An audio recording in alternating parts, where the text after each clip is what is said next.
They say Lil Duval is going around doing more of the story is now. That's not cool. Don't be doing no my dead partner jokes. You know, that's a no-fly zone. What up? Welcome to yet another episode of the Ugly Money Podcast. I am your host, Ugly Money Nietzsche.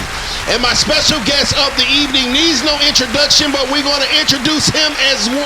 Anyway. Free game alert. Comedy legend. Atlanta staple. Free game alert.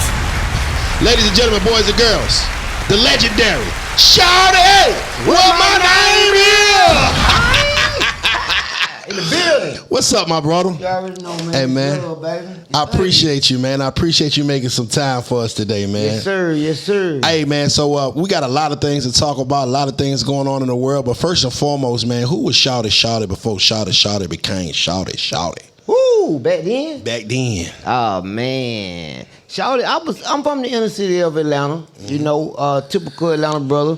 As you know, Atlanta, we really shaped the hip-hop community, especially when I was coming up.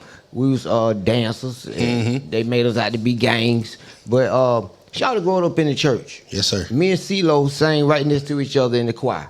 Okay. And thank God that I got the Lord's hand on me because I strayed into the streets. So, you know, I was just like one of the water boys. So you was the original water boy. We had crack. Yeah, we had crack.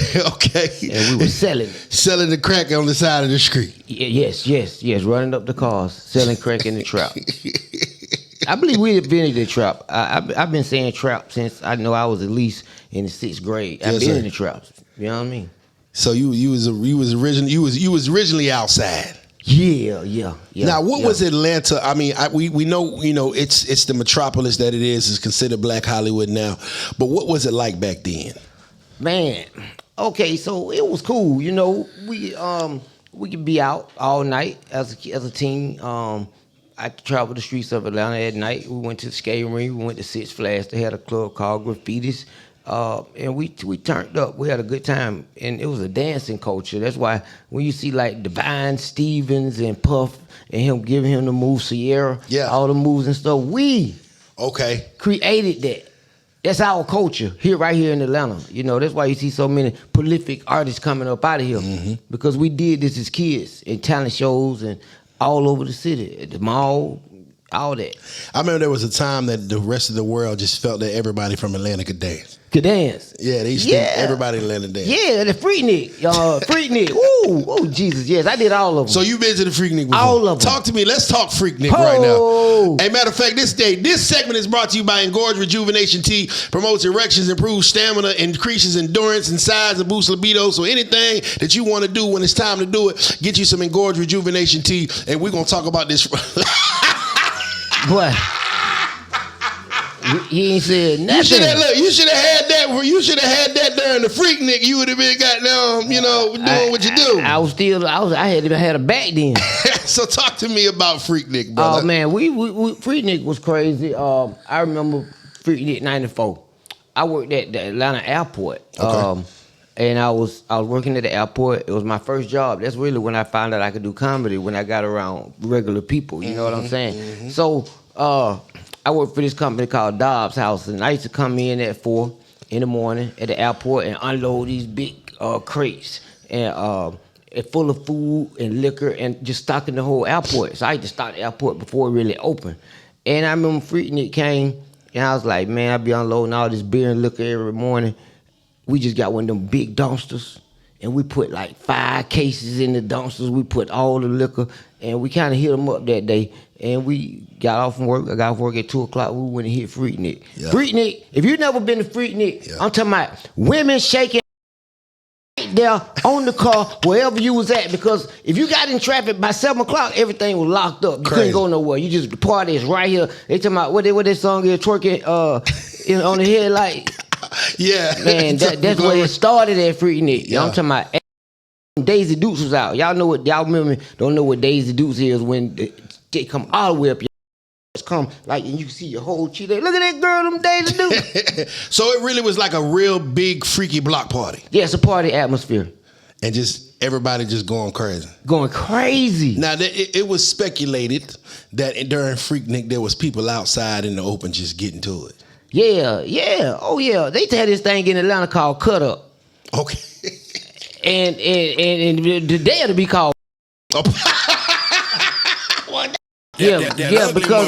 Because guys would go out and it'd be one guy, it'd be one woman, and she be they call her cut up, and she would be with the cut, she'd be with the slicing. Okay. And then guys would take their turn. I ain't saying I indulged in this, but this was a culture in Atlanta. You know what I'm saying? They said we're looking for some cut up guys. Refer to themselves as Jinzu. Like I think we used to call that running a train. Yeah, but they said we're looking for some cut up. They were like, "What's up, Shawty? You cutting?" Huh? Yeah, they just go like women just walk down the street, stand at the bus stop. They just standing at the bus stop. You wonder why the girl standing at the bus stop? She trying to get chopped up. So hence the Pastor Troy song, "Some Cut." That's what he was talking Some cut, about. yeah. What it is, yeah. All the cut songs. That's what they mean. So a lot of these people's grandmas and mamas For some cut up, some straight slice. So real. So if your mama over 35 and she used to go to the Freaknik, she might have got cut up. She probably got sliced up. You know, I always wondered, man, because we all come from neighborhoods, and we was all young at some point in time, and there was always a neighborhood. Yeah. But you look back later on in life and realize that neighborhood got married. Oh my God! Do you think the neighborhood tells her husband that she married, that what she used to do back in the day? Man, I'm gonna tell you this story. Talk to me. Oh Jesus! So my little girlfriend at the movies. We used to go to the movies. I was out there. So 5th grade, I used to go to the Dollar movie up in Ben Hill. And this little girl, I met this girl, Farrah. She was so beautiful. And she was so young. Saying names. And beautiful. Yeah, I'm saying names. Oh my God, Ellen. Shout out Farrah. Get ready. Uh-oh. She ain't married. Well, I already kind of did it. All right. Go ahead. And so, Jesus, it hurt me so bad because I liked Farrah. And then fast forward from the movie theater, I'm at 559, the club, and I saw her sister them. And I'm like, hey, where y'all been? I ain't seen y'all in years. They like, hey, tomorrow. They like, Farrah back there in line. And she at the back of the line. And I go back there to the back of the line, and I see the coldest. I'm engaged now, so shout out to my baby. You know what we're doing. You know what I'm saying? I can't erase the past, but she was cold. Farrah was a top 10. I'm talking about supermodel. Oh, Jesus. And so I automatically jumped right back in. I already knew the family. We used to be at the movie theater when we was kids. I'm picking up every day when I get off from work. Yeah. You know, I'm already a comedian. You know what I'm saying? I'm taking her everywhere. And then I remember one time, I pull up to the mall, right? And this guy had a car just like mine. Tom, I had a Candy Gold 98, and Tom, Mr. Big. Okay. Mr. Big, Tom had a burgundy one. Okay. Oh, and he had a burnt orange. And so I pull up to the mall, and she in the car with them. So it's him and another guy. So I'm like, what you doing? They laughing. They like, they laughing at me. I'm like, what they laughing for? And so I'm like, you know what I'm saying? What you doing? She like, I was just getting whatever. You know what I'm saying? Fast forward, I'm at work. I was working at the tire shop. And I'm changing this guy tires on his Mustang. So he's describing a house where she lived, but I'm thinking he's talking about her older sisters. Yeah. So I'm like, well, no, I described the house. And he like, I don't know if the house, what you talking about, but I know we picked the girl up from that house the other day. My partner picked her up. Yeah. He was he in the front of the back. I was in the front. We like, yeah. Some cut. All the techs at my job knew me and Farrah was kicking it. Damn. They sitting there hearing me tell the story. They see Buddy. It's like, I don't know who you talking about, but boy, this little red fireman. I'm like, man.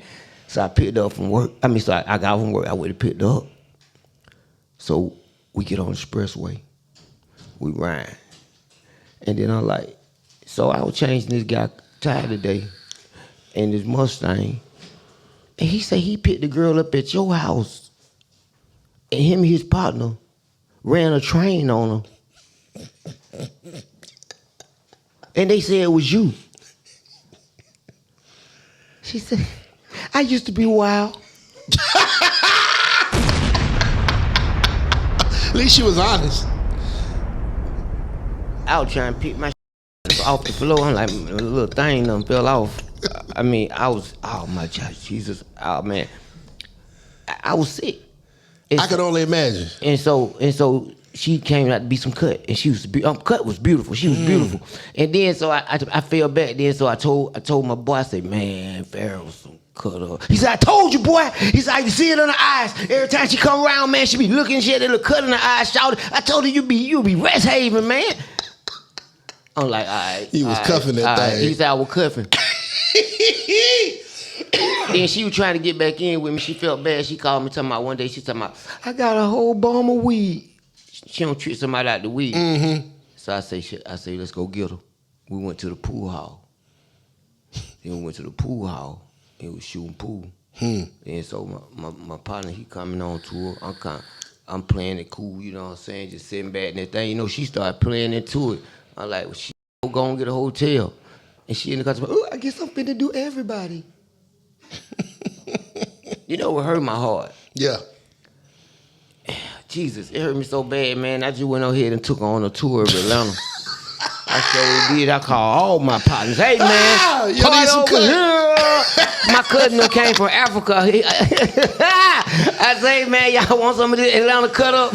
Shouts out to Farrah, man. Ooh, Shouts out to Jesus. Farrah. Ooh, Jesus. Somewhere in Atlanta. I hope Farrah. she's not married. I just hope this don't go sour If you for her. if you saw Farrah at the Quick Trip up the street tonight after you leave here, is you taking her back through there, or you gonna pass? Didn't I tell you I took her on a tour of Atlanta? What the hell? You put your thing in there and probably say, Shouts out. I never had a chance and opportunity. ain't no coming back from that. Oh, she'll walk up on you, you'll be done took her home. Come on. Now look, man, there's a lot of things going on in the world, man. Yes. I mean, tons of things that have recently happened. Kanye West has been coming under fire. You know, Dave Chappelle, who is also a comedian, has come under fire for talking about Kanye West. Brilliant. It was brilliant. So first and foremost, what are your thoughts on Kanye West's recent rants and raves and things that he's been saying in the media? I'm gonna tell y'all one thing, man. Brother Kanye West is a prophet. Okay. Kanye West don't care nothing about none of them contracts. Kanye West don't care about none of all that because he is beyond rich. He say his net worth is $400 million, so he done lost over half his money. But $400 million, you good, and they done burnt you out of all your contracts. I mean, the man ain't crazy. Yeah. He wanted to be off from up under that veil. I said that too. He wanted to be off from up under that veil because he see what's going on. He done came out and said, oh, my mom was sacrificed. Michael Jordan daddy was sacrificed. He's calling, he is saying, he is exposing. He is a martyr. Kanye West is a martyr because I'm a man of God. I'm an independent Christian. I let God move my feet. Independent I've been doing this thing. I let God move my feet. I do not try to make my own decisions. I have the wisdom to know, to wait and let God. Yes, and see, Kanye, and I feel the same way Kanye feel, that God has made me be able to talk to the masses for one reason. That's to pull people back in. Come on. Because see, we can go places pastors can't go. And you better believe I'm always, if I'm cursing, if I have a blunt, no man is without sin, but I'm finna tell you, the aura and the presence that I have is a man of the spirit. Yes, sir. And I had a spirit, I had a discernment. And God has kept his hands on me because I told you I started out crack dealer, whatever, young guy. And in some way, God kept his hands on me while I was out there.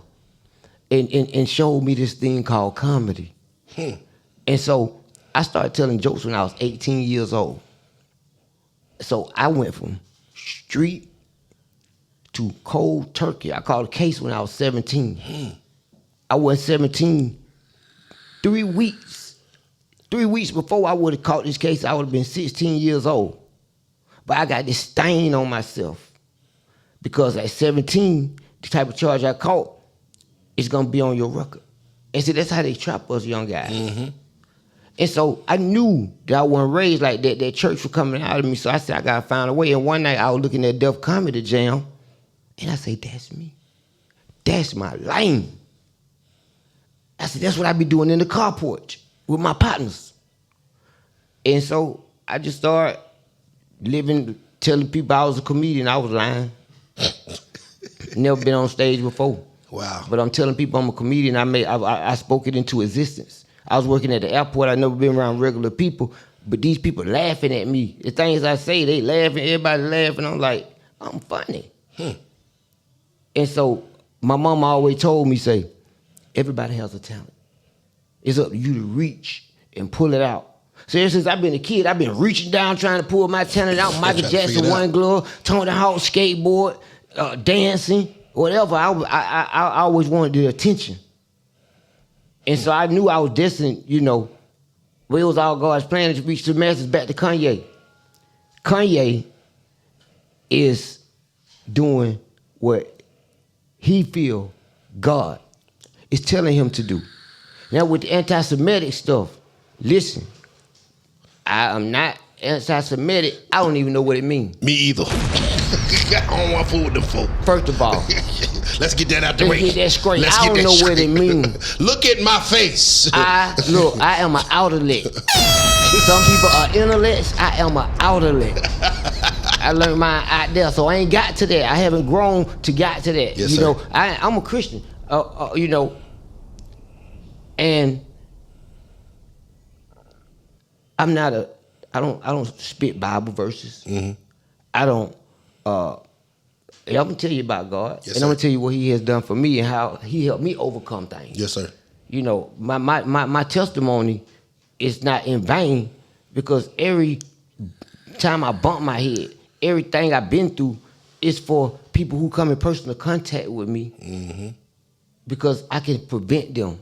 So you run up on me if you're a young comedian, and I tell you, and we get some long time, and you get personal with me, and I'm able to give you some jewels, please keep them, because I don't have frivolous conversations. There it is.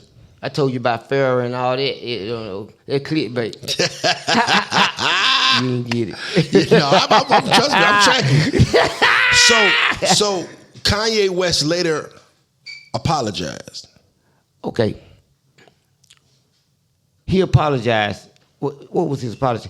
Kanye, first he apologized to the Brown family. He apologized he apologized to the Jewish community, and then he apologized to the black community. He apologized to. Okay, he apologized to the Jewish community, but I think it was halfway. Like I know. I get it.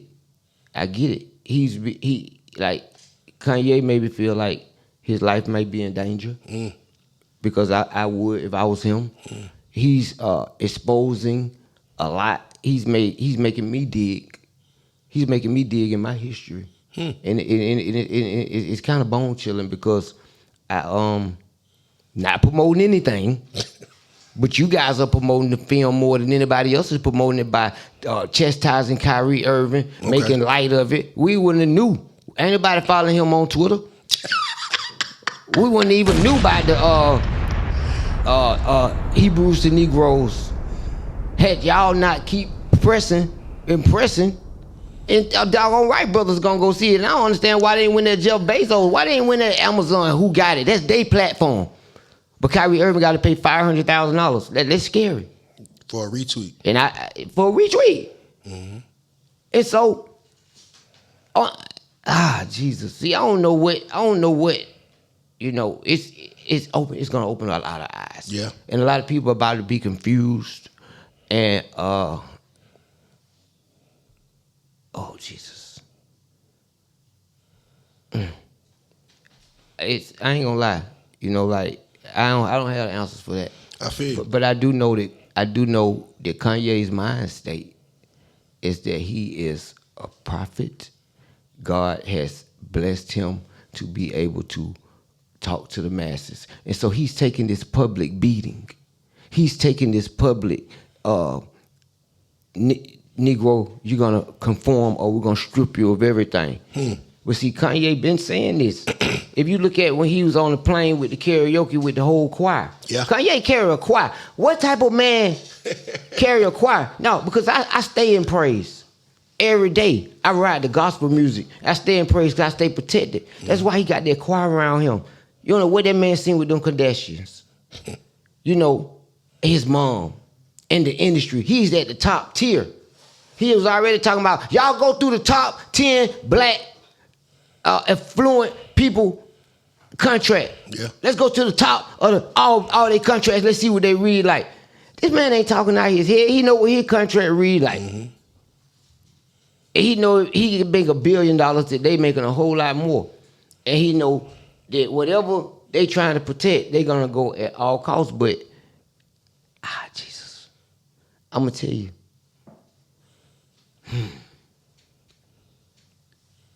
There's a lot of people that's looking into this. Yeah, for sure. No, it's serious. And it's a lot of people. Like y'all think Kanye crazy, but he is on a mission for God, and he feels like because I feel like the things that I went through that.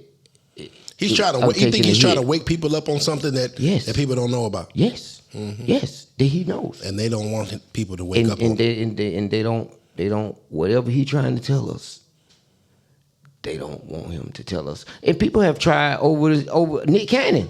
Nick Cannon, my boss. Yeah, Nick Cannon. You know, Nick Cannon came out and said, "I'm 100% confident that Kyrie Irving is not anti-Semitic." This is somebody who had to come back from being. Cancel that Viacom. Yeah, he was. Yes. I work a while now. I had, it was up in the air. Yeah, Nick Cannon, a powerful man as well. Yes. And so, they said something to the term of something buck, whipping the buck. Basically, you take the strongest black person and you whip him in front of people so you know not to buck an authority. That's what they say they're doing with Kanye, Kyrie. You see, I ain't saying no names. Kanye called them out, but you see everybody else falling in line. But Kanye like, nah, I'm not going. No, because he on a mission from God. He's not trying to commit. I mean, he's going. He can't go back. He's gone to where you can't go back. But he's still number one on Forbes list. Yep. He's still the most talked about man. He on every news platform. Talking what he feel like he want people to hear. But he definitely, I don't think he's crazy. I think that he has a message that he is trying to get out to his people. And even talking about the Floyd family, I'm going to tell you, even the Floyd family, the White Lives Matter, all of that, all of these antics is clickbait. All of these antics is clickbait. I got to get the brothers to listen to me. I got to get the white folks to listen to me. I got to get the Muslims to listen to me. He got Louis Farrakhan, which I commend Farrakhan for coming up, stepping up for these young brothers. And he still criticized Farrakhan because he's saying nobody is going to stop him and take him off his mission. His passion might be fueled by Adderall, but hey. Well, there it is. Now, Dave Chappelle just did Saturday Night Live. Yes. And he poked some fun at the situation with Kanye and things of that nature. Do you think it was tasteful or tasteless? Oh, I think it was genius. I'm trying to catch up with Dave Chappelle. He is the GOAT. He is also a martyr, and he is campaigning for us to be able to be free, to speak freely, because stand-up comedy is the last form of freedom of speech that they ain't took from us. Yeah. We're able to go up and express ourselves and, tell our jokes and send our messages in our form. It's just us on a microphone. And, Dave Chappelle took on the LGBTQ community. Dave Chappelle took on this issue with Kanye. And he continues to tackle issues dealing with black people. And I commend him. He's standing up for us. He's willing to take that hit to force what he got to say and he say the craziest things. You do. You know, because he's stretching the boundaries for us. Because if he conform, then we definitely, you know, if we plan on getting to any platforms that he's on or getting to that level, it definitely waters down comedy. Yeah. And we don't want to be up there scared to say this and scared to say that, which is kind of scary now. Yeah. You know what I mean? But yeah, it's a lot of powerful people that have been silenced in some shape, form, or fashion. That given it may be, you know, past our pay grade to understand what's going on or whatever. Like we said, we was talking before, like Nick Cannon, he apologized. Yes. You know what I'm saying? And they tried to take his whole show from him. yes, and when they put that rap down, well, you're right. It made everybody like, woo. I better not say nothing about these folks or they gonna shut me down like Nick Cannon. And the only thing gonna make you go if your passion, if you in the world and your passion is money, and you're trying to get to a certain status and you want you got to play their game. Yes, sir. Then you're gonna be able to say what they say. I work at a radio station every day. I interview artists. I interview Kodak Black, and Kodak Black.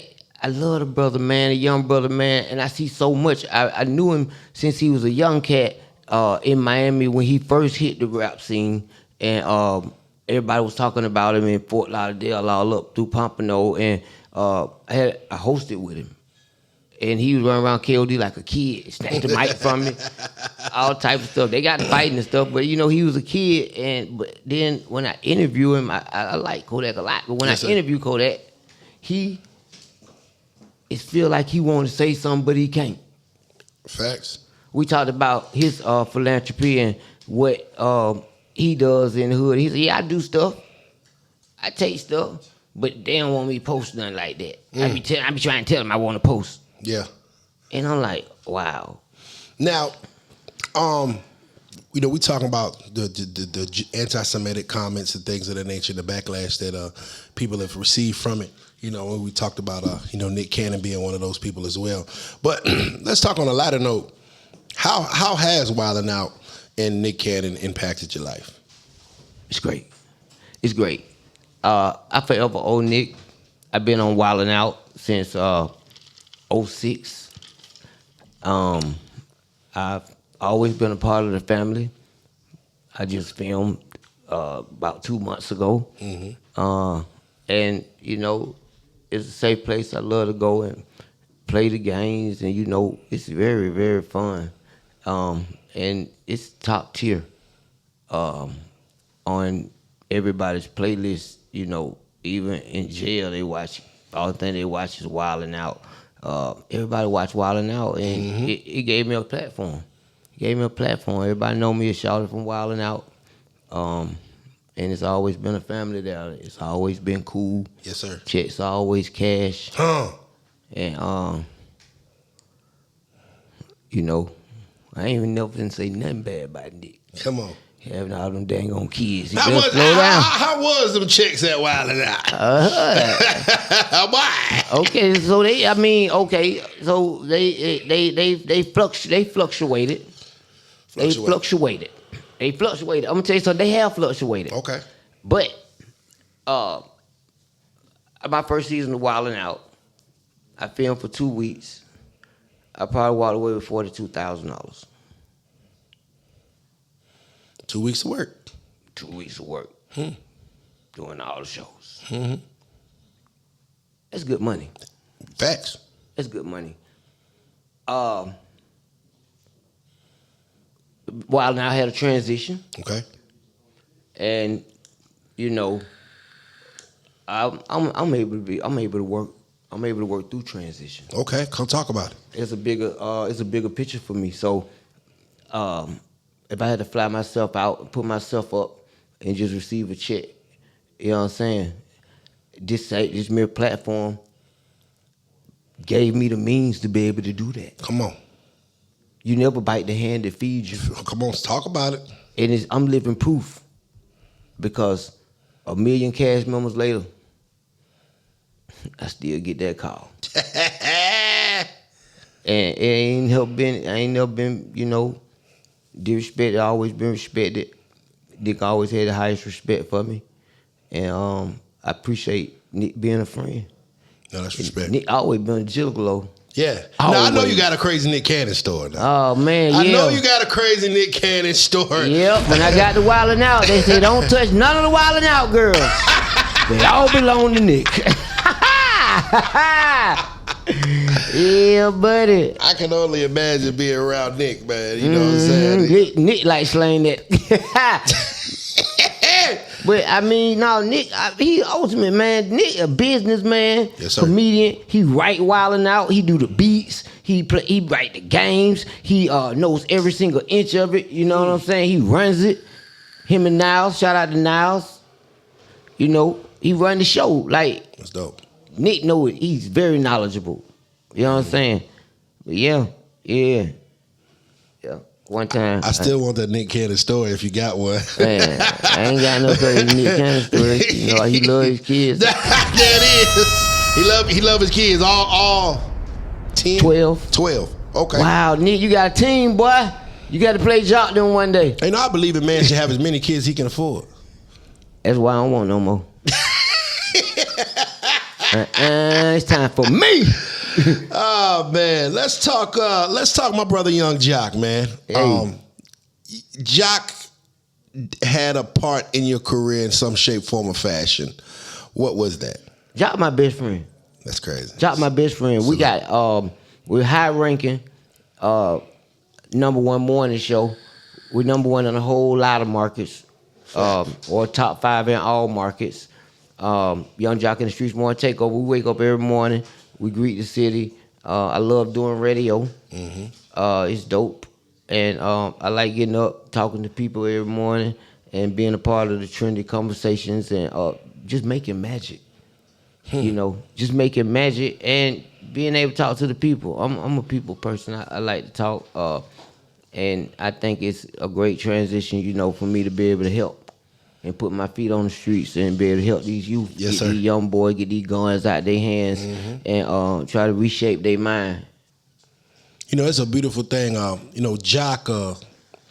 I'm gonna take this opportunity while China Red is pouring up this Shoe Crazy wine. This is black owned Shoe Crazy wine right here, man. Black owned, female black owned, man. Shouts out to Shoe Crazy. But Jock gave me my first big interview. He gave you your first big interview? My first big interview on this platform over a year ago. It was during the time the 42 Doug had that song. Before I Go Broke Like Yeah, Little Mutant. And I was hosting this thing called Fight Night with him at Venue. He had Club Venue, and I was hosting the fight nights with the girls slapping each other and stuff like that. Yeah. And so, man, I just randomly hit him like, "Hey, man, you want to come on the podcast?" And then I'm thinking like, you know, he gonna be like, "Hell nah," you know, it's a national story at this point in time. He ain't really weighed in on it, man. And Jock, he just said, "Yeah, bro." And I couldn't believe it, man. My whole team was excited. I was like, "Oh shit, he really coming!" And at the time, I'm like, "Man, he ain't really gonna come." Man, Jock came in that joint with an AK-47. The people that own the Oh spot. yeah, Yeah, he walked. He was like he was walking his dog. He had that big old gun. Yeah, that big old gun. Was So it the people- a double barrel? No, it was a shotgun, had slugs. Yeah. So he walk in there, the folks that own the studio at the time, they looking like, "What has he got that for?" And I was like, "I don't know, but we just coming here to talk, and I'm pretty sure as long as nobody mess with him, he ain't gonna mess with nobody." And man, he gave me the most honest, just transparent interview, you know what I'm saying, to date. And man, that was one of the biggest interviews that launched his platform. So I just want to give Jock his flowers, man, because he a real one. He ain't had to do that. You ain't lying. A lot of these folk would have held their nuts on the young brother, you know what I'm saying? That's how we end up together. Oh, fair. Every day. Okay, so we grew up in Southwest Atlanta. You know what I mean? And so Jock came to Wildin' Out in 06. I think he was my second day at Wildin' Out. Okay. And he's like, "Shawty, man, we finna kick it, we finna go." I'm like, man, I'm looking like, man, I just got around here. You know, so I'm playing it safe. You know what I'm saying? He's like, man, I'm like, look, I don't want to know all that. I'm just gonna chill. I'm trying to get a job up here. And he's like, man, don't be acting like you ain't for Allenville. Fast forward, we back in Atlanta, and we just started bumping into each other. He had a firehouse. I used to ride my motorcycle past and stop every day. And then I have a birthday party. I'd be like, "Jock, can I put you on my flyer?" He'd be like, "Yeah." You know what I'm saying? Just like that. That's dope. But I went through a terrible 7-year relationship. And I kind of lost myself a little bit. And so coming out of that 7-year relationship, trying to find myself, I called Jock them. 'Cause I had been in the house just going to do shows on the weekend, not putting to the plus, and so I had to get back out there. And so I go on the road with Jeezy on the weekend, and I met my fiance on one of them shows, and then I started doing comedy skits. Okay. I got to film these comedy skits. So rest in peace to my sister, man. She was so special, man. She used to shoot the comedy skits with me. Jordan Jackson, we was filming with some more comedians, and they just want to put me in to say Shawty Shawty, but they didn't want to listen to my ideas. Okay. So I'm like, man, look, I do this for real. I help with movie makers. Yeah. I say, man, listen, get the girl. I say, tell her I want to film with her, and I have refreshments. I have placed a set for us. We're gonna go to all black businesses and promote the business and do funny skits in their businesses. And she like, yeah. He like, yeah. So he go, he tell her, and she like, I'm with it. So I had it all set up. We gonna go to all these black businesses, and so we filmed one day. So I told Jordan, I said, I'm about to call in a favor, call one of the big dogs. And I called Jock. When I called Jock, he like, yeah, I do it. I do it. And he came, he filmed, and my co-star, she was my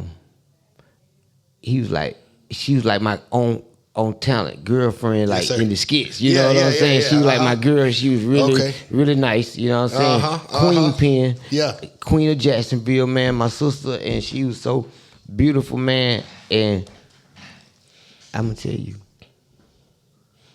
Jock was doing a skit and he had a bouncing, and he was like, yeah, because it was like she was my girl and she wanted Jock autograph. The skit was, and then so he was like, yeah, she get my autograph, as long as you let me at her. Shouts out to Jock. Let's go. And so that was the skit. Yeah. Well, 2 days later, Yeah. she got murdered. Oh man. Yes. She was murdered. It was her birthday. We were celebrating. She had been shooting at my baby mama stove. My little son was crushing on her.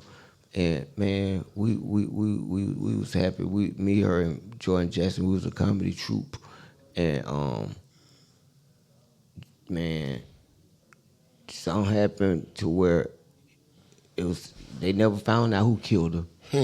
She had an ex-boyfriend, but it's a lot she didn't tell me. Like, she didn't tell me, like, I didn't know she was like a stripper. And I didn't know where she got money. I said she had a boyfriend. She like, I had just got rid of a little problem. But I never knew, like, we had did a movie together. And she was just come and shoot every day and make magic. We filmed like 17 skits in a realm of 30 days at all of these black businesses. And, they was going viral. And one night we was supposed to drop a video. And it was her birthday and she was going to get her nails done. And 8 o'clock, about 7:30, we put the teas out there. It was like she put the camera emoji on my tees.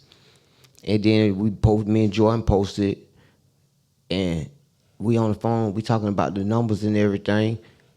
And he's like, I wonder why Keisha ain't posted. And then about 5 minutes later, he said, hold on, he clicked over. He clicked back, he said, man, I think Keisha just got murdered. And my whole soul just left. I lay right there on the floor, and I just couldn't believe it. Jesus. And so I called Jock. And Jock, we was devastated because she was so charismatic, she was so beautiful, and she had it. Like, we would be a comedy duo. Like, so I was kind of discouraged from shooting skits after that. And we sat, and I just set my dick in the dirt for weeks. I can imagine. And we didn't know who murdered her, so we was scared. We weren't scared, but we was precautious. I'm gonna say that. We was very precautious because Jock was humping. I'm like, oh, you don't think you pissed her ex-boyfriend off and he came back and killed her? And he like, man, we don't know. I'm like, man, we just need to lay low until we figure out what's going on. Mm-hmm. And then it came out that she had got kidnapped like 3 months before. You tell people stuff like this that you're working with. Yeah, right. But I ain't charged her with it though, you know.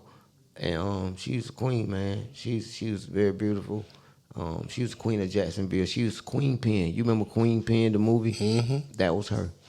R.I.P. Queen Pen, man. Yes. Now, you know, we've speaking of loss. Over and tell you, so after that, about 3 weeks later, me and Jock just said, we gonna shoot comedy skits.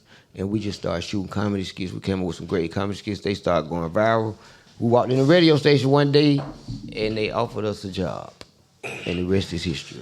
Well, that's a beautiful thing to be able to take a negative situation and turn it to a positive. You know what I'm saying? Yeah. To the streets more than takeover. And you know, we've taken a loss in Atlanta as of late with Takeoff. Yes. You know, talk to me about impact that has had over the city. Man, it hurt so bad. It hurt because it's senseless. This is very senseless. And there's no answers. And you got a city this morning want to know what happened to their brother. And, you know, man, it's, okay. First of all, they shouldn't have been gambling. At nowhere. I don't gamble, but Jock gambles. Okay. And I have never seen Jock gamble anywhere less than a casino. Mm-hmm. You know, when you rich, when you have made it, you know, when you make it past a certain point, God took you to make it past that point so you don't fall backwards. I don't do shows in certain hoods or even in Atlanta. Like, I don't do shows on Old National. Because that's why I came up at, that's why and sometimes I'm not finna go and let the same hood that I got out of snatch me back. And because I've been there. Talk about it. I've been there. I've been out there. I see it. Ain't no love lost. I'm not going to no hood. But you know, it's just being precautious, man. You can't let the mere thing that you come up from kill you. And so with the Takeoff situation, man, you know, they say Quavo got into it. Well, actually, I'm privy to this information right here. One of the family members called me yesterday. Okay. One of Quavo and Takeoff's cousins called me. And he wanted to come on the radio. He wanted to come on our radio show. And he wanted to talk. He said the family have not been, the unimmediate family have not been reached out to. They have not been able to come and mourn with with Takeoff mom, I guess her sisters, these people aunts. Mm-hmm. And they say really, but then they say they haven't really been on a family basis since they reached platinum status and kind of took off. Mm-hmm. And so they want to be there. They mentioned that, and this is all this is all secondhand information, y'all. Mm-hmm. This is not I had to say alleged because I was told this over the phone from a reliable source. But then they say that the funeral, they said they had to get their own tickets to the funeral. And I know there's a lot going on, man. These are mega stars, and they got a lot going on. And I got family sometimes, but everybody under my grandmama wing, I touch, and you can touch me at any times. Mm-hmm. But it's some I think that they were signed to their cousin before they signed their major contract that took them over the top. So they was reaching out for that. But then I asked them, I said, okay, I get all that, but what happened? Amen. What happened? Because that's what the world want to know. And this is all alleged. And this is what I was told happened. I was told that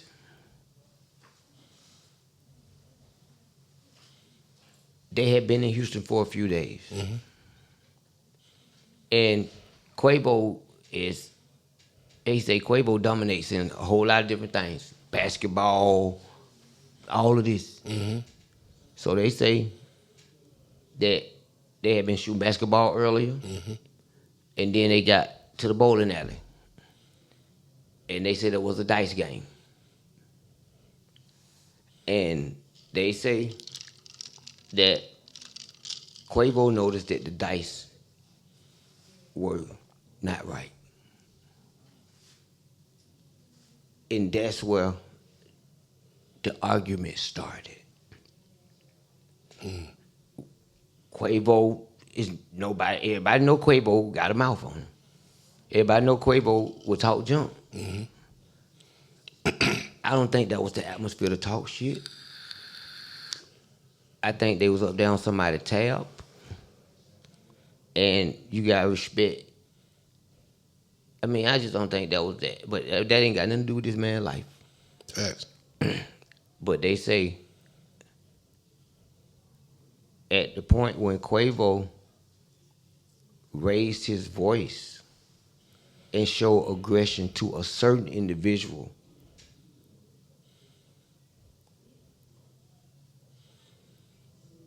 that another little guy shot Takeoff through a door. Do a where? Through a door. Oh, wow. They say shot through a door. This is what they say, a Chucky doll. I don't know how they say shot through, but the way they put it to me, and Quavo showed aggression to the wrong person. Do you know who that? I know what they told me, but I'm gonna leave it there. Leave it there. R.I.P. Takeoff. Please. R.I.P. Takeoff. We're gonna leave that one there. Let's move to a lighter note, man. Kroger. You love Kroger. You see, you love Kroger. Kroger. You say you love the Krogers. Seem like you just love to be at Kroger's. Oh, you talking about the grocery store? The grocery store, Kroger's. Yeah, you like Kroger, boy. You don't eat I'm Kroger. a Walmart nigga, man. I'm Publix. Oh, you bougie now. I'm really all this on everything. Yeah, I'm all this. Yes, because I'm on a food fish thing. I can get you right. I'm for real. Let's talk tip drill, man. Hey, you know, we talked about the freak thing, and yes. You know, you was in the tip drill video, and how was it? How was being on that set of that particular video? What was that like? It was great. Okay. It was dope. I'm gonna tell you something. It was dope. I don't think because I was so in. I was doing a whole lot of music videos then. I was in a whole lot of music videos. So now I don't drink, man. I don't drink at all. I told you I'm independent Christian. We're one of these. The lightest. The cranberry. It's like a wine. Like yeah. It's light. It's juice. It's like for women. That's the chaser. Okay, great. Yeah. Oh yeah, that's what I drink. The chaser. Will get us right. Yeah. Tip drill was dope. I'm gonna tell you how that came about. I was not even casted for tip drill. Okay. As a matter of fact, I was casted for CeeLo and Timberland. Do you want me to call? Call me. Okay. Do you want me to call? And so that was back. I used to be crazy, have a whole lot of late nights. Yes, sir. And I overslept and missed the shuttle to Griffin. But 2 days, but I overslept because 2 days before that, I was at Baby D. Shout out to Baby D, artist in Atlanta. Shout out Baby D, man. Baby D and Bone Crusher video. Yeah. And so it was this director sitting in the director chair, but he wasn't directing this video. He was chilling. And I didn't know who he was, but he looked like LL Cool J. Okay. So I used to talk about everybody. I used to be turned. I used to be all the way turned up. So I used to talk about everybody. So I started joning them. And it was hilarious. I had the whole front yard laughing at this guy who looked like LL Cool J. And I didn't realize why it was so funny. Ended up being Benny Boone. Wow. I told Benny Boone, he was like, boy, you funny. He was like, I got something for you, man. I got a Nelly joint I want you on. I say, what? And so I got the number, and so I was catching for the CeeLo. So when I woke up late, I'm like, let me see what they talking about. See with what they this talking Nelly about. joint. Yeah. So I called him. He like, yeah, man, come out to Sugarloaf. They're going to be a shuttle. And the shuttle will bring you to the house. I go to Sugarloaf, get on the shuttle. At the same time, I get on the shuttle, Nelly them late, too. So when you see them walk up in the video and look like, and they be looking like, damn. Yeah. That's them just walking off. We had just walked real. up. That's real, right? All the girls was lined up in the foyer. See, all them shots you see in Tip Drill when the girls are getting out the pool by themselves and doing all this, they was shooting B-roll all morning. We probably didn't get there to 12. So when we got there, it was automatically on. I had no idea what he wanted me to do. And he took me, he gave me a camcorder. He took me down to the side of the house. He said, you got free range. You could walk around here and do whatever you want. Just film it with the camera. Walk through any scene, do whatever you want, and just film it on this camera. So I had my own camera. And I walked around that set and talked about everybody. I wasn't even trying to get none. I was so caught up in it was at Big Play Ray Buchanan's house. Okay. If you look at it when they go to my camera and it's facing me in white chocolate, I told Big Play Ray, I told his wife, I said, he'll hold this. And then I was like, and then I did the thing. I say white chocolate, and I made white chocolate the stripper famous from this line right here. I say white chocolate. If your left leg was Christmas and your right leg was New Year's, could I visit you between the holidays? That's the one. That was it. Ooh, I had him. And then what else I say? I did a shout out to the Butterheads. Remember that little crew? They wasn't getting in the video. They was a little scrappy. They had a little bone. It was some stallions in there. I'm talking about, woo. And so they was over there like in the little circle party. If you see, I walked over there and gave them some attention. But I walked up on them. I said, y'all give it up for the Butterheads. And they started clapping. I said, y'all know what Butterhead is? They like, And that's when it came. Everything look good, Butterhead. And so I was just wilding all over. I had no idea what it was going to end up like. And one night, I was asleep, and Lil Duval called me. He like, boy, you seen that new video show on BET? I'm like, He like, boy, you better turn on it, man. They got this Nelly Tip Drill video going crazy. And when I turned it on, I said, oh, and I seen me walking there with that Biggie shirt on and that doggone camera. Oh my God. That's my claim to fame. That was my tipping point. That was my tipping point. That I ain't gonna say claim, that was like, I really felt accomplished. After I did Tip Drone, I went on to do Bone Crusher, Never Scared. I know I've done more videos, you know. Like, I did all of them. Yeah, I remember.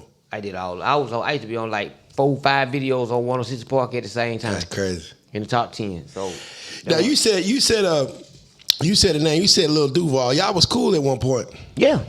We was real cool. So what happened with the whole situation with you and Duval? I always wondered, because, you know, comedians are known to be funny. They are known to laugh. They're known to be jovial. So, you know, you kind of usually don't know when they're being serious because they're known to be funny.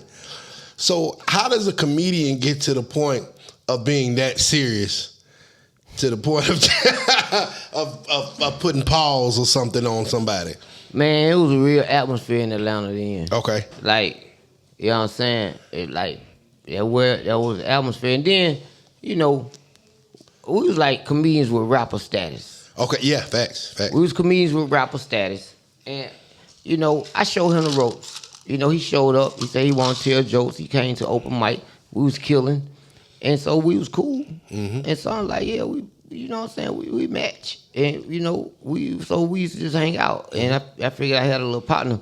But that's why I hang with rapper now. Okay. Because you can't be rolling with somebody trying to do the same thing you trying to do, the same size. Yeah. You know, and you know, people hang together. It's you know, too much similarity. You go to thinking they wrote the joke and be telling your jokes on the road. Yeah. While, you know, and that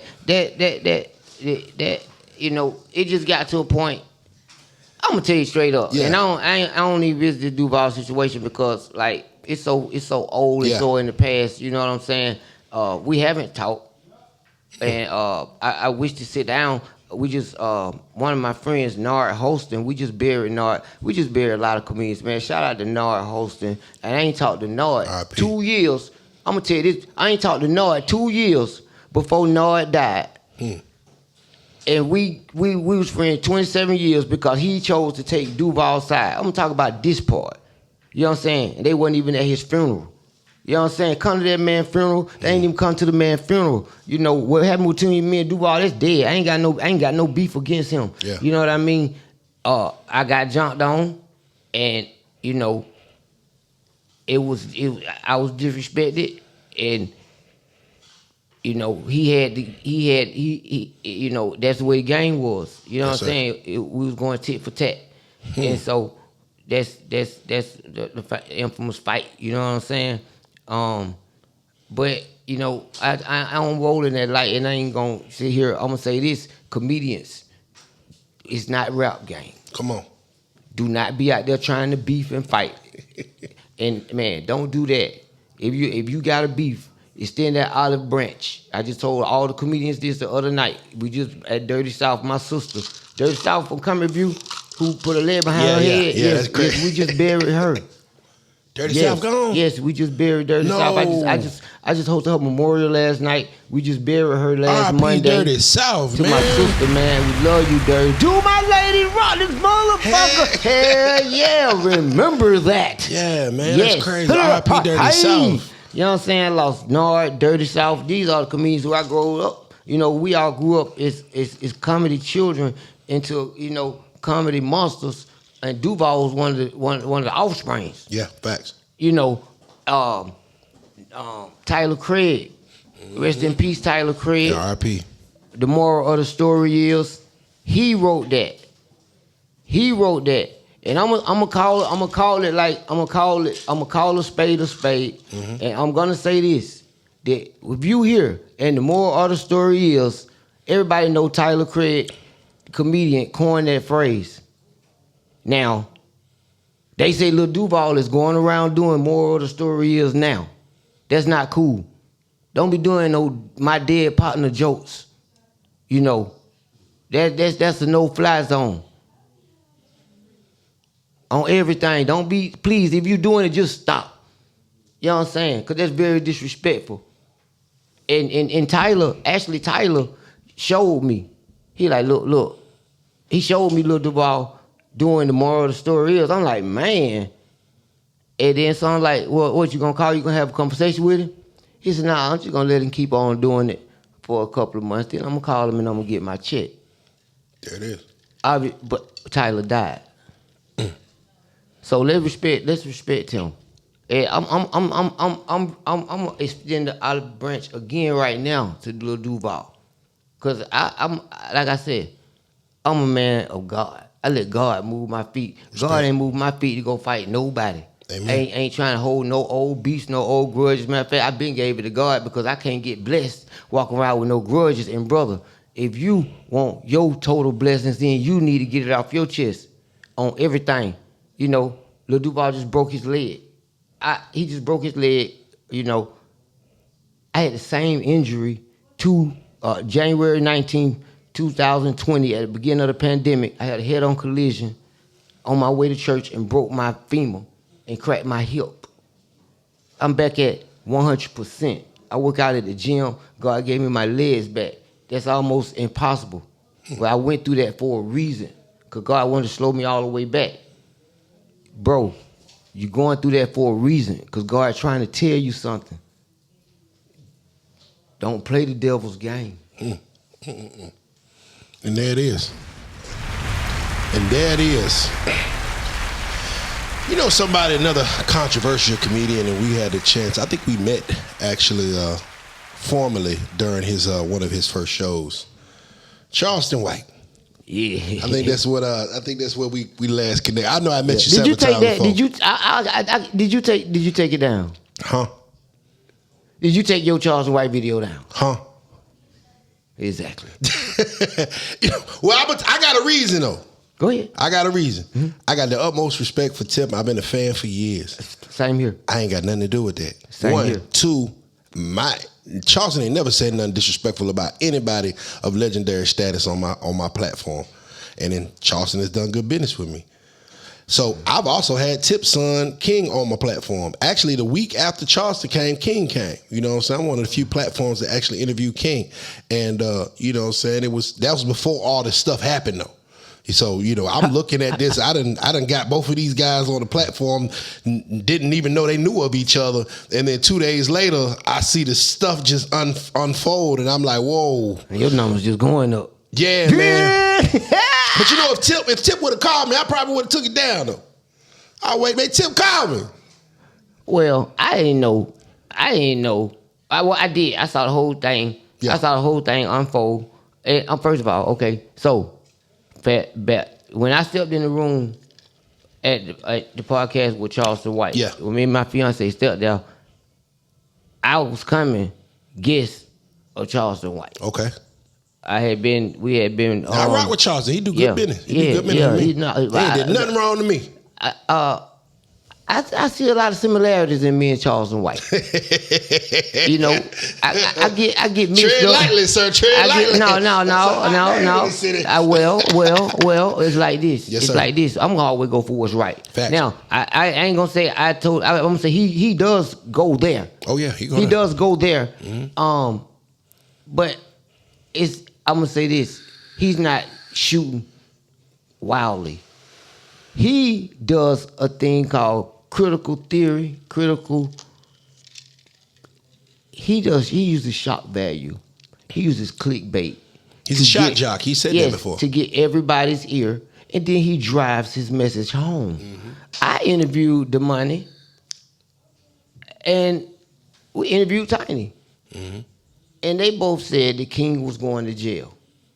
Wow. And I asked both of them, how can y'all say that when he's not there? We got him. Mm-hmm. He's not in jail. He hasn't committed a crime to go to jail. So why can't we intervene and stop him from going to jail? Oh, that's just where he's going. He's just going there. I have a 16-year-old who I've been alienated from, who I fight for kids. I fight for kids. I fight for all brothers who've been alienated and mothers that've been alienated from their kids. I haven't had a decent Father's Day ever. Wow. Besides my oldest son, who is now 25, who I was a single father. My other two kids been alienated from me. I've been fighting in court. Big bills. It's been going on forever. My son's 16 now. I just, got back in court after COVID, and the judge swayed my way. And, God got me going through this so I can change these laws. Amen. I got to go through all of this, just like Kanye going through what he's going through, because you got to see the cracks. I got to know God. I said, God, why you got me? Why am I being cheated out of fatherhood? And why, I've been set up, locked up, lied on, all to overcome it. I was tore all the way down to be rebuilt. When you talking about Jock came and did your podcast, and yes, he had that big old gun. Yes, sir. And all of this, that's because I was living in his basement, because I was set up, I was locked up without a bond, accused of doing something to my son that I didn't do. I beat those charges. I have overcome all those adversities and went back to have a day in court to still fight for my son. Been through defects. I've been through all that,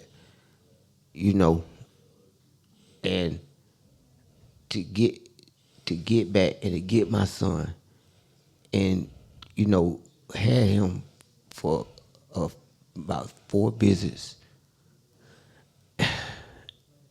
and he was happy. He was happy. And then he was snatched back. And the courts, it ain't set up for us brothers.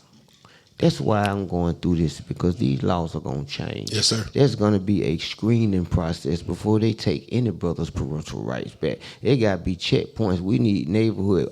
We need soldiers. We need advocates, because I've been in these law libraries helping these brothers. Man, it's so many brothers out there that's being cheated out of fatherhood, still paying child support. Want to be willing participants. I ain't talking about no deadbeat. You can't listen to no woman and try to sit here and telling you about no man and his fatherhood, because a lot of times the conversation is tainted. Matter of fact, it shouldn't even be had with just one person. But I'm gonna say this. It's been the hardest thing in my life, and I can't fight no more. Respect. I won. It ain't no win. It ain't no win. The judge saw that I had been targeted. I'm a targeted parent. It's no cure. Parental alienation. The other parent thinks that they are moving in the right light. They think they doing the right thing. It should be evaluated. And my son's 16. He be 18 in 2 years. It's so deep in the brainwashing and the mind fucking. Excuse me. It's so bad. This is not gonna be fixed in 2 years. It's not gonna be fixed in 2 years. And son, I love you if you see this. But I asked. She don't want me to see him. She don't want me around him. She doing all this. It ain't gonna be fixed in 2 years. He be 18. Take me off child support. And they can have the rights. Because I ain't safe. I got a fiance. I got a pastor of my church behind me. And when you get somebody start making accusations about everybody around you, my fiance about to graduate with her second master's in communication. She's one of the best business woman I know. She has an MBA and she don't work hard. I don't sit here and watch her work hard to get these degrees. Yes, sir. And I'd be damned if I'm finna let somebody taint their name. Come on. Taint her name and anybody else on my fight. But see, when they target everybody around you. And so God said, this situation is taken away. Whether it's lawyer fees, whether it's energy, whether it's tears. He said, son, I have put you with your son for this brief time to show you that the bond that you built is still there. That he loves you. He can't make these type of choices right now because he's stuck between a hard and a rock. But guess what? One day y'all will be reunited. Amen. Y'all will fight for kids, alienated, autism kids everywhere. He said, but you got to get this to me and you got to stay on your mission so you could be ready. And I can't keep fighting this was study taken away, and I got so much adding on the other side. Yes, sir. I'm gonna say one more thing. Mental health is real, and fellas, don't be scared to go talk to nobody if you got something rolling around in your head. There it is. Brother, we wish you healing energy, continued success, prosperous. Now, let's talk to the future. You got a birthday roast coming up. Yes, sir. Talk to me about your birthday roast right here. All right, so my last birthday roast, it was dope. K Dub hosted it. K Dub and Young Jock. Yes, Young sir. Jock and K Shouts Dub out K-Dub, man. hosted my roast. And we went in. All the ATL comedians came together and they roasted the hell out of me. The whole city came out. Yeah. And it was dope. It was Yes, really sir. dope. And that was January the 17th, 2020. 2 days later, I had that car accident. And I couldn't walk for a year. So this is very special to me. I'm dedicating this roast to Dirty South. My comedy sister who I just buried. There it is. And Tyler Craig, my comedy brother. The moral of the story is they are forever with me. They done checked out, but I'm telling you, I don't drink. I work out. I eat fish and fruit. Come on. I got hell me 35, 40 more years around here, y'all. I ain't playing. There it is. I'm talking about active.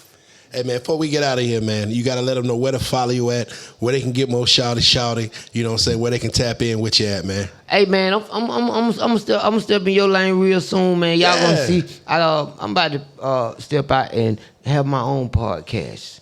And we're gonna be talking about a whole lot of different topics. Y'all see, I got a whole lot of range. I got a whole lot to say. And we're gonna have some fun with it. And we got to do this again, bro. Like, Man, this I is dope. live up the street. Come on. How you end up out here and scared of these Hey, police? man, you know, Hey, we out here, y'all. We out here. We out here, and I Can't let them love it. see you coming. I be like, yeah. Let them know where to follow you at, brother. Hey, man, follow me on all platforms at Shawty the Comedian. Hey, man, I'm here. Y'all check me out. Tap in. DM me. Available. I'm touring. Y'all look out for that Shawty comedy tour. It's coming, man. But y'all, I do random dates too. You know. There it is. And y'all tune in to Young Jock in the Streets Morning Takeover, man. We the latest morning sure. show. We real. And you can follow me at Ugly Money Nietzsche. That's Ugly Money Niche. Remember, the bigger the dream, the bigger the risk, the bigger the payoff. This episode is being brought to you by Engorge Rejuvenation Tea, promoting erection, stamina, endurance, increasing size, and boosting libido. This has been the Ugly Money Podcast with Shawty. What my name is? Hold on, meet you. Yeah. So is you high in your hairline? Now, That ugly buddy. I got the same thing. I mean, I couldn't get my hairline together. You know what I'm saying? But I could do what I'm going to go gray, but I don't think I'm going to go bald, thank God. I paint mine every day. Shout out to Shawty Low. Shout out. I paint it, bro. Long live low. Long live Low, brother. You know I love you, man. We really did them shows. Y'all look at them videos. Shawty.